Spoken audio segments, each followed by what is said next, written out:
आयमा दिन परे M live 380 YouTube channel रे इन सलाते आपे भीम सोरेन इन दो आयमा दिन परे हजू रे कारण गे नोआ कना जहां तो इन पे जलेन कन गया बहुत मुंड्रो हकना मुंड्रो रे कारण यो कना जे चलावेन 3 अक्टूबर 2023 ले इन मारांग इन दाई तीन बोंगा तलायना इन ता और मी बछर भितरी रे बार हड़ किन बोंगा तलायना और तीन खन 10 मास लहा मालांग रे दो इन गोगो उनी बोंगा तलायना माने 10 मास भितरी रे इन गोगो पुइलु दो तारपरे चलावेन अक्टूबर 3 तारीख हिलो दो इन दादा को बड़ीना तो निये तलारे अडिगान हड़ अडी एमा लेका हड़ को रड़ का को तो माने नोंका अब समाज रे नोंका मेना जे अबुरन बोंगा बुरु को चेतान रे पतियो के हड़ा चाबा उतर कना इन वन रियलाइज के दाड़िया कना कारण वो एटा धर्म ते हड़ को चला कान एटा धर्म ते हड़ को चला कान नोआ रे कारण दो अबुरन हड़ के अब ओड़ा रन हड़ होई दाड़िया कना उनी अबुआ समाज रन हड़ होई दाड़े कना उनी मंची प्राणी खो होई दाड़े कना उनी नायके गुटे होई दाड़े कना और तीन ओड़ा रन पेड़ा कोगी को होई दाड़िया कना एटा धर्म ते ठेला गोट का को लगी चिदा से इन नोआ कारण ते मेने कना जहां दो इनियो जहां बितोना दो उनका गे जे इनको मिथिंग कना बांग आम हंतेम चलान का बिसोआ नोते चलान का बिसोआ ओ जहां ठेन न्याल चुई में ओकाटा चे चोंग लगाव कना और हालांकि इनियो नजर रे दो न्याल दा रुवा हसु कान गया रुवा हसु कान गया तो नौका खातिर तेगी कारण ᱧᱮᱞ नोआ हन बुझावे कना जे अबुरन होड़ा जहां दो नोआ रुवा हसु बेपारते बाडाय अडी कुमाव गे मेना तकोआ अडी कुमाव गे मेना बाडाय हेना तकोआ नोआ रुवा हसु ओय हार्ट अटैक का कारण ते हुई को गजो कान ओय ब्रेन स्ट्रोक कारण ते को गजो कान प्रेशर कारण ते को गजो कान निये को बेपार ते अडी काट गे कुमाव बाडाय हेना तकोआ और नोआ को घटना द आचका आचका गे होय गदोआ जे कोनो टाइम रे होय गदोआ और नोंका लेगाते नुकु डन को लगा कना माने बाजार लगान बजाना मेना कदा मिटे जबड़ जंगा मेना का समाज ये रे आपे जतो हड़ पे गुजुगा मिद मिदते हो नोंका मिटे डारावानी मिटे परिवार रे को डालावे कना को और नोआ जिनिस परिवार रेन जहां सदस्य को मेना का को बार हड़ पे हड़ मुना पुन हड़ मोड़े हड़ जादो दीदी दादा बया मिश्रा जहां मेना को गोगो बाबा को नुकु को चितारे ओना इफेक्ट एम कना और चिदा से ओड़ा रिया माने पूरा समाज रे एखन उनकान मेंटालिटी हड़ गे मेना का को जहां दो ओड़ा रन हापड़ा बोंगा चितान रे पतियो चबा कान तकोआ मंझी बोंगा चितान रे पतियो चबा कान तकोआ जाहिर बोंगा चितान रे पतियो चबा कान तकोआ किंतु ओकाटे बोंकाटे मने भितरी रे मेना तको गया जे सांताल रन बोंगा बुरु दको अडी खटी गया को अडी को भागी गया को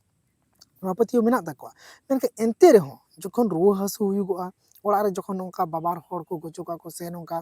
घन घन हड़ को गज गुरु कना को उन वक्ते गे ओना ओड़ा रे माने सजेशन लेखाते नोंका हजुगोआ जे आम दो एटा धर्म ते चला ईसाई में खास करते दो ख्रिस्टान में आपेटे नोंका दुख विपद बांग तहना आम माने एटा आसे माने उन वक्ते रे नेलदा उन आपद विपद जखन हजुगो कना ओड़ा रे रुवा हसु खास करते बोलो कना नोंका डेंजर से माने डेंजर गे नोआ दो से चे मेन दाड़िया माने नोंका मिटेन आरकी रुवा हसु ओड़ा रे तहन कना उन वक्त हड़ा सजेशन ओनागे हजुगो कना जा मेटा धर्म तम चला लेखन बेसोगोआ और ओझा गुनी ते नोआ कमी कटाव में नोंका आरकी हुयुगो कना तो उन वक्ते अबुरन बोंगा बुरु चितान रे उनका पतियो एकाल गे बइन नेल ᱧᱟᱢᱮ कना जहां दो इन्यो चितान रे नोआ बितवना और नोआ जिनिस दो अकोय समाज रे तहना उनीगे बुझाव दाड़िया जेतु मंझी मापांझी मोड़े को नियते बापला बिहा छूट छतियर भांडान एमान तिया कोई कमी आए नुको मंझी को संगते ताहे कते उनीगे ठीक बुझाव दाड़िया जे नोआ समाज रे चेल लेकान सिचुएशन रे अवस्था रे मेना कदा तो नोआ लगी ते दो अबुरन बोंगा बुरु को चितारे पतियो अगुई लगा तो पतियो अगुई लगी चे को चिका लगा उना कना जतो खन लटू मारांग कथा कारण हापड़ा बोंगा को चितान रहो पतियो अडिगान चाबा कान तको संतड़ा इन नोंका नेल ᱧᱟᱢᱮ कनाई और नोंका इन बुझाव उतर की माने इन्या सिचुएशन नोंका होय लेना तो उनका लेकाते जे हफ्ता किए दुड़ुब जाहेर थान रे बोंगा बुरु मंझी थान रे बोंगा बुरु दिनम हिलो सेता आयुब ओड़ा रे मारांग बुरु और ओड़ा रेन हापड़ा बोंगा को बोंगा बुरु को नोंकाना सिस्टम बन यूज दाड़िया मंझी मापांझी मोड़ा को तुरु नियते जाहेर थान रे आतो दस नियते मंझी थान रे बोंगा बुरु रे हफ्ता किए चेलका सालखान मुर्मू जाहेर दुब एहो आका उनका बन कोराव दाड़िया सालखान मुर्मू बापे कुसिया ठीक गया आलादा कथा कना मेनखान जहांटा आतो रेगे मांझी मापांजी मेना पे आपे नोआ सिस्टम पे कोराव दाड़ेया जे जाहेर थान दुड़ुब मांझी थान दुड़ुब से बांग ओड़ाग रे प्रत्येक दिन बोंगा बुरु हापड़ाम बोंगा को मारांग बुरु बोंगा को नुकु को बोंगा बुरु को तबन पे इन खान अबुरन बोंगा को जाग्रत गया और सरी इन लेपे कना अबुरन बोंगा बुरु को जाग्रत गया को अबुरन बोंगा बुरु को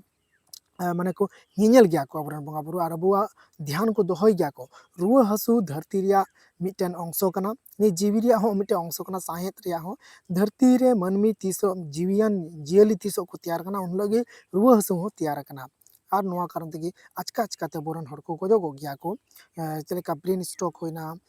और हों तिहिन जहाँ हार्ट अटैक होइना और नोंकाना किछुगान रोग बिघिना मेना का अडी मिटे बारिया जहाँ दो हठात हठात हर को गुजुगोआ तो नोआ को खातिर ते आपे एटा धर्म ते आलोपे चला और एटा बोंगा को आलोपे बोंगा बुरु को तबना अबरन बोंगा को केटेज गया को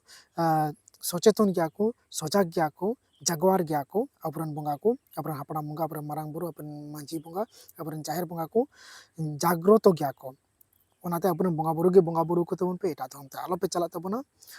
और नोआ मेन केते एम लाइव 63 यूट्यूब चैनल रे आयमा दिन परेñ हेज एना जेहेतु ओड़ा रे इᱧa नोका समस्या ताहे कान खातिर ते आरो नितो इन कंटिन्यू हिजु इन चेष्टाया